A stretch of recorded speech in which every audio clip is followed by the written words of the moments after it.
talking about, Atiku did say that if he would, first of all, make sure that the refineries are working before, and then ensure that the refineries get the desired number of liters of diesel, of crude, I beg your pardon, that they can use before, talking about subsidy removal and all of that. Well, this is the conversation. Well, the presidency is also coming at him that, this is going back. You're desperate for power because you said you were going to remove it in 2023, in 2022, to build up to 2023, and now you're saying you'll take it back. Stick to your words. Now, how do you react to all of this? Well, thank you very much. Firstly, I want to appreciate the financial proposal of Mr. Atiku in always raising these kind of issues, because otherwise there's almost little or no opposition.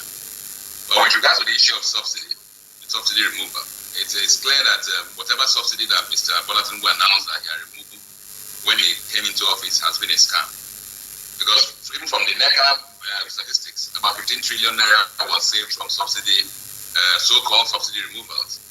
In the same government has paid over 17 trillion to bogus agencies for so-called pipeline protection contracts.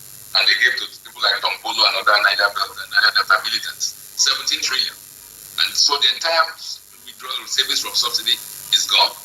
If you also add that to the fact that the Nigerian government played a scam on Nigerians by the Petroleum Industry Act, which converted the NNPC and all its oil holdings to a federal government entity, when it was previously owned by the component units of the Federation and the Federation itself. But it has become solely a federal government agency.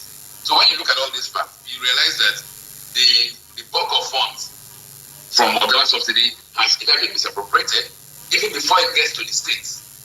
And this whole idea of asking the states and the local government to account for the 10 trillion is neither here nor there. Because it has not been revealed that when the EFCC felt that Osun State was not doing what it should do with the funds, the EFCC immediately, 2-3 days to the election, came up and tried to close the account. That tells us that if indeed there was misappropriation of these funds by the state and local government areas, the EFCC ought to have intervened long ago to ensure that these things don't happen. But we can only deduce from the EFCC intervention in Osun State that what has been going on in all the states and LGAs has been with the connivance or support, tacit or otherwise, of the federal government and the EFCC.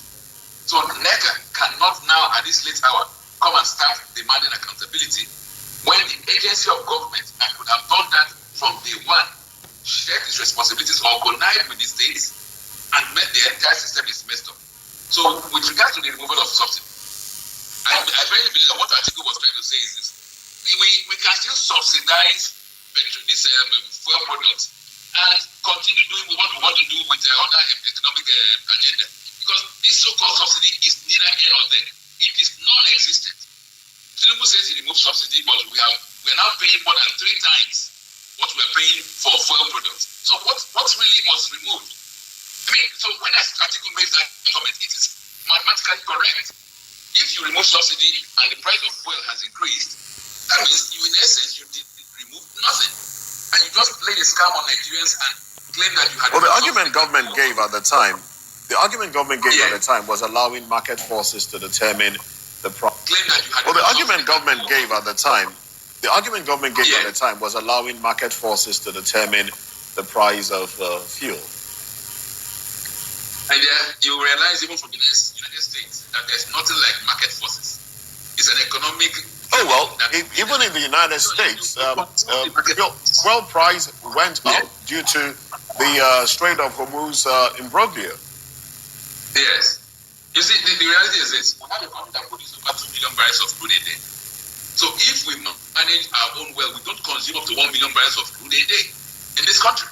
So this reference to the Strait of Hormuz for an oil-producing country shows that we don't have a government. Because we could have managed, which other oil-producing country references the Strait of Hormuz in its activities? Is it Angola? Is it Tunisia, Libya, Algeria? No. It's only Nigeria. that references the Strait of Hormuz issues in its local fuel delivery issues. So the reality is this government is just playing on the intelligence of Nigerians. Muhammad Buhari, when he was off in office, said there was nothing like fuel subsidies. The fuel pipeline, the fuel government is just playing on the intelligence of Nigerians. Muhammad Buhari, when he was off in office, said there was nothing like fuel subsidies. The fuel pipeline, the fuel have been laid over 40, 50 years ago, and they are still crushing out the same crude oil. So where is the subsidy? The subsidy itself was just like a scam whereby many people were able just to round trip documents and get paid. So when you block that round tripping of documents, you have removed subsidy. Subsidy does not mean to penalize Nigerians, which is just what this government has referred to as subsidy removal. If you check the borders of Nigeria, make sure that the refined fuel that comes in for Nigeria does not leave the country. You have also removed subsidy, because the subsidy is for Nigerians living in Nigeria, not for people in Benin Republic or Cameroon to come in and steal the oil that was meant for Nigerian market. And so the entire thing is this: if the government lived up to expectations, if the government held its own officials, customs, immigration, and other NNPC officials accountable, the issue of Nigerians should be buying fuel even at 15 naira a litre. And still, it will not, if you have to take it outside the country, you pay the requisite export duties, and then those outside the country will pay international price. So, Atiku or whoever is saying this is very right. Anybody government that wants to come into Nigeria and really rule Nigeria for the sake of Nigerians has the power, has the capabilities to remove subsidy, and that will not affect the growth of Nigeria. On another statement, or even that of Wike, that is being political, it's not true. I mean, the reality is that subsidy has been a scam that has enriched a few, but Nigerians, the only thing that can actually impact on the Nigerian is to ensure that the price of fuel comes low, because that price impacts on every segment of life in Nigeria. Food stuff, building materials, everything is affected by the cost of fuel. So any government that says it wants to come and ensure that fuel is subsidized for Nigerians should have our support. Whether it's there, but the Tinubu regime seems to be neck deep on ensuring that it's continuing to mix billions from subsidies without it reaching Nigerians. Thank you very much. All right, thank you. You will not support. Do they have the power to compel governors to publish how they spent their own share of the 10.4 trillion naira? What's the legal tool? Do they have the power to do that? The reality is this.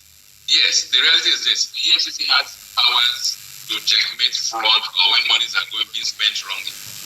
I mean, once you do that, you already begin to put pressure on governors to publish their accounts. But then NECA cannot come and say governments must publish their expenditures. No, because it's none of their business. It's that of the people in the various states to hold their state governors accountable. But the role of the EFCC, which it tried to play.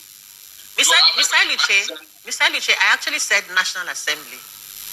I was talking about the National Assembly, if they have the power to compel governors to tell us how they spent their... No, they don't have any such powers. I mean, in a real system, in a federation like Nigeria, the National Assembly only relates with the federal government. It is the state assemblies that have powers to compel the state government to publish the figures. But in our checkered democracy, where the National Assembly is a rubber stamp assembly, the state assemblies are also worse off. They are more of a rubber stamp assembly to the governor. Nobody is checkmating anybody. Okay. If groups like the EFCC have been truly independent, then we can say we have hope.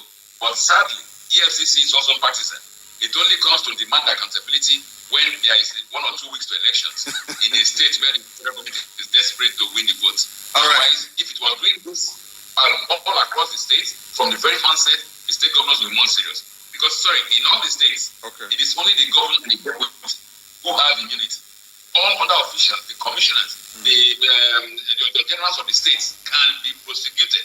But EFCC does not do that. All it wants to do is to do showmanship trials 1 or 2 weeks to elections. Then people will try to clap for it. All right, then. Thank you very much, Mr. Eze. Time to speak.